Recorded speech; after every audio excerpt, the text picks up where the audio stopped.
जय हिंद दोस्तों, global affairs में आप सभी का स्वागत है और मैं हूं स्वाभिमान। इकोनॉमी के फील्ड से बहुत अच्छी खबर आ रही है और ये इम्पैक्ट कर सकती है हमारे टैक्सेशन स्ट्रक्चर को भी, हमारे टैक्स कलेक्शन मैकेनिज़्म को भी। न्यूज़ ये है कि जीएसटी के टैक्स स्लैब में अब सिर्फ 2 टैक्स स्लैब होंगे और वो होगा 5% का और 18% का। प्रीवियसली जहां 5%, 12%, 18 और 28% होते थे, तो वहीं पर 12% और 28% के टैक्स स्लैब को पूर्णतः हटा दिया गया है।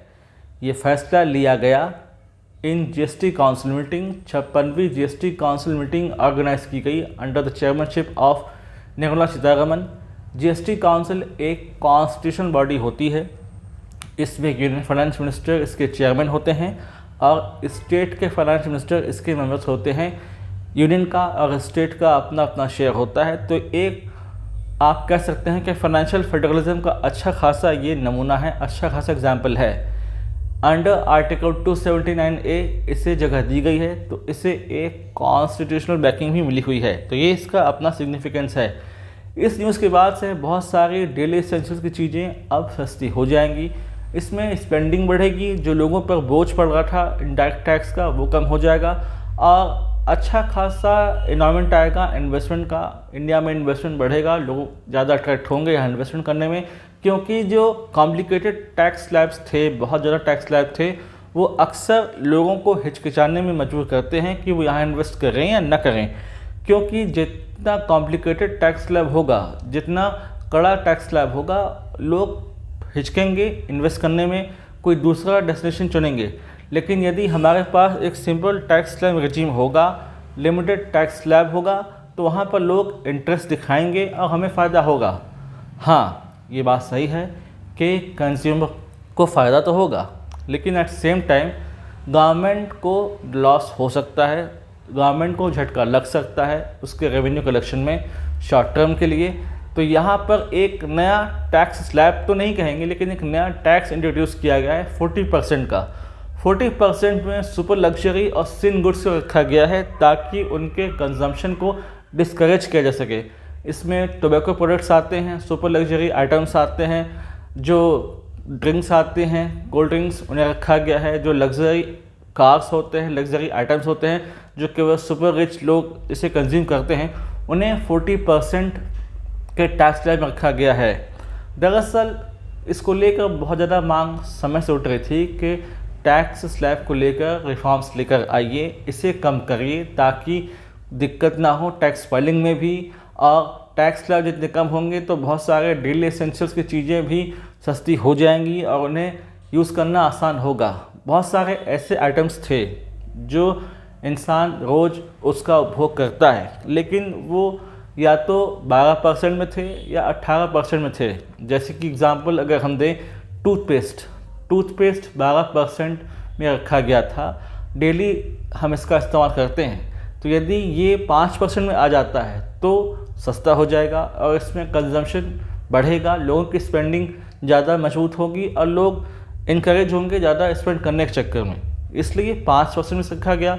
सिमिलरली एसी, टेलीविज़न, एसी अब लग्जरी आइटम रहा नहीं। मैक्सिमम घरों में अब एसी लोग रख रहे हैं, अफोर्ड उसे कर पा रहे हैं, तो उसे भी रखा गया है 18% में, फ्रॉम 28% से घटाकर उसे 18% टैक्स स्लैब में डाला गया ताकि कम से कम जो है लोग को बोझ पड़े टैक्स का। अदरवाइज़ फिर इलेक्ट्रॉनिक आइटम्स में भी बहुत ज़्यादा दिक्कतें हो रही थी, बल्कि बहुत सारी गाड़ियाँ, बहुत सारी मिड रेंज की गाड़ियों को भी सस्ता किया गया है। इस टैक्स स्लैब के आने से काफ़ी चीज़ें फ़ायदेमंद हो रही हैं। इंडियन कंज्यूमर्स को, जो डेली बेसिस पे स्पेंडिंग करते हैं, उनको तो फ़ायदा होगा ही होगा, बल्कि एक कंडीसिव इन्वायरमेंट बनेगा कि यहाँ पर इन्वेस्टमेंट का अच्छा खासा मौका है। तो ये जो बड़े इंडस्ट्रियलिस्ट हैं उन्हें इनकरेज करके फर्दर और इन्वेस्टमेंट यहाँ पर करें, फर्दर और पैसा डालें इकोनॉमी में। भारतीय इकोनॉमी एक कंजम्पशन बेस्ड इकोनॉमी है। 60% यहाँ पर कंजम्पशन बेस्ड इकोनॉमी है, 60% यहाँ पर कंजम्पशन होता है। तो कंजम्पशन ड्रिवन इकोनॉमी में जितनी ज़्यादा चीज़ें सस्ती होंगी, जितने कम पैसे लोगों को खर्चने पड़ेंगे, उतना ज़्यादा फ़ायदा होगा और उतना ज़्यादा रेवेन्यू गवर्नमेंट कमा सकती है। शॉर्ट टर्म में उसे झटका लग सकता है, लेकिन लॉन्ग टर्म में उसी झटके को आप कंपनसेट कर सकते हो, क्योंकि जितना ज़्यादा स्पेंडिंग होगी उतना ज़्यादा टैक्स कलेक्शन होगा और उतना ज़्यादा आप उसको अपने रेवेन्यू में इंक्लूड कर सकते हो।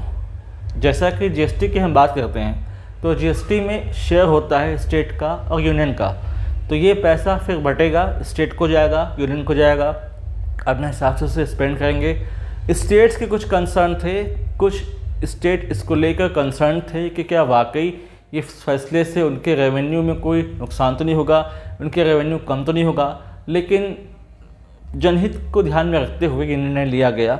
और बहुत ज़्यादा दिक्कतें भी आ रही थी। एक तो टैक्स की फाइलिंग का इशू था, बहुत सारे टैक्स फाइलिंग में इशू आ रहे थे।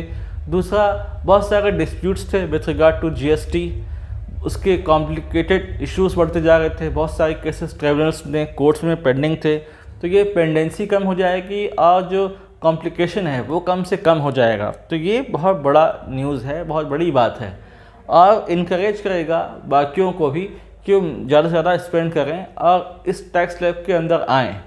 बहुत अच्छी बात ये हुई है कि जो सुपर लग्जरी आइटम्स हैं और जो नॉन एसेंशियल आइटम हैं, जैसे कि टोबैको प्रोडक्ट हो गया, कोक जिसको यंग जनरेशन अच्छा खासा कंज्यूम करता है, जो हार्मफुल हैं हेल्थ के लिए, उसे 40% के टैक्स स्लैब में डाला गया है। 40% का टैक्स स्लैब इसीलिए इंट्रोड्यूस किया गया है ताकि जो नॉन एसेंशियल आइटम है, जो सुपर लग्जरी आइटम है, उसे और ज़्यादा महंगा किया जाए और इसके कंजम्पशन को डिस्करेज किया जाए। वैसे भी इसमें केवल उन्हीं आइटम्स को रखा गया है जिसका कंजम्पशन सुपर लग्जरी कम्युनिटी करती है विद इन इंडिया, ताकि इसका कंजम्पशन कम से कम हो और जो मेजर चंक है जिसका इस्तेमाल डेली बेसिस पर हम बहुत ज़्यादा करते हैं, उसे 5% में और 18% रखा गया है। बल्कि जो मैक्सिमम आइटम्स हैं वो शिफ्ट हो गए हैं 5% में और रिमेनिंग आइटम शिफ्ट हो गए हैं 18% में। तो यहाँ पर अच्छा खासा रिलीफ मिला है। सबसे बड़ी बात ये कि लाइफ इंश्योरेंस और हेल्थ इंश्योरेंस जो कि वाइटल हैं हमारे लिए, बल्कि इसको जब सबसे ज़्यादा इसका लोगों को भोग करना चाहिए। लाइफ इंश्योरेंस हर किसी के पास होना चाहिए क्योंकि कवरेज देता है अगेंस्ट अनवांटेड एक्सीजेंसीज, तो उसे एग्जेम्प्ट किया गया है फ्रॉम जीएसटी। इसमें अब जीएसटी लगेगा ही नहीं। दूसरी बात ये, बहुत सारे ऐसे गैजेट्स, बहुत सारे ऐसे एसेसरीज़ जो मेडिकल फील्ड से आती थी, उन्हें भी 5% के टैक्स स्लैब में डाला गया है ताकि ये और ज़्यादा सस्ते हो जाएं, जिससे मेडिकल एक्सपेंडिचर कम से कम होगा और यहाँ पर लोगों को दिक्कतें नहीं होंगी। इस न्यूज़ के आने के बाद से लोगों में हर्ष है और ये जो नया बदलाव आया है ये फोर्स में आएगा 22 सितंबर से, यानी कि नवरात्रि से ये फोर्स में आ जाएगा। तो यहाँ पर अच्छे खासा आप रेवेन्यू का जंप भी देख सकते हो कि उस दौरान बहुत ज़्यादा खरीदी होती है और जैसे ही ये नया टैक्स स्लैब आएगा, टैक्सेस में बदलाव आएंगे, तो चीज़ें अपने आप सस्ती हो जाएंगी। आपको जो पहले ज़्यादा खर्चना पड़ता था अब आप कम खर्चेंगे। आपके पास बेहतरीन मौका होगा कि आप ज़्यादा से ज़्यादा स्पेंड करें। ज़्यादा स्पेंडिंग होगी तो गवर्नमेंट के पास ज़्यादा टैक्स आएगा और ये इंकरेजमेंट देगा इंडस्ट्रीज़ को, बिजनेस हाउसेस को कि फर्दर ज़्यादा से ज़्यादा इनपुट्स डाले, खासकर इकोनॉमिक इनपुट्स, ताकि यहाँ पर हमारी इकोनॉमी लगातार चलती रहे और अनइंटरप्टेड मैनर में कंजम्पशन हमारे यहाँ होता रहे।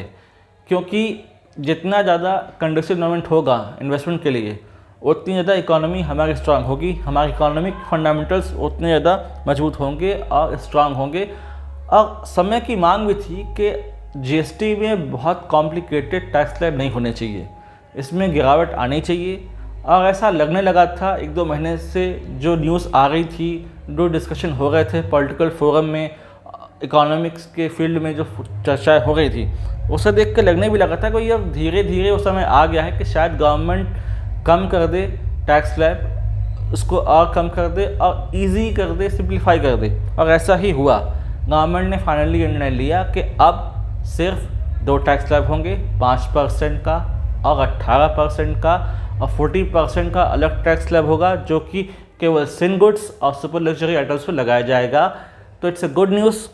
अब देखते हैं इसका क्या असर होता है रेवेन्यू के कलेक्शन में, रेवेन्यू के एप्रोप्रिएशन में, और क्या असर होता है आने वाले समय में इकोनॉमी में और कैसे रिस्पॉन्ड करती है हमारी इकोनॉमी और कंजम्पशन इससे बढ़ता है, किस हद तक बढ़ता है, और फर्दर इसको गवर्नमेंट कैसे कंपनसेट करेगी इस लॉस को। तो इस संबंध में और कोई अपडेट अगर आती है जो कि सिग्निफिकेंट है, जो कि वाइटल है, तो मैं आप लोगों के लिए एक अपडेटेड वीडियो जरूर लेकर आऊँगा ताकि आप लोग फर्दर एनलाइटन हो सकें और ख़ुद को एजुकेट कर सकें। Do like, share, subscribe the channel and widely spread this video for the knowledge of people. यदि आप हमसे जुड़ना चाहते हैं तो आप इंस्टाग्राम, टेलीग्राम के थ्रू हमसे जुड़ सकते हैं। इसका लिंक डिस्क्रिप्शन है, आप जाइए, इसे ज्वाइन कीजिए। Thanks for watching. जय हिंद, जय भारत।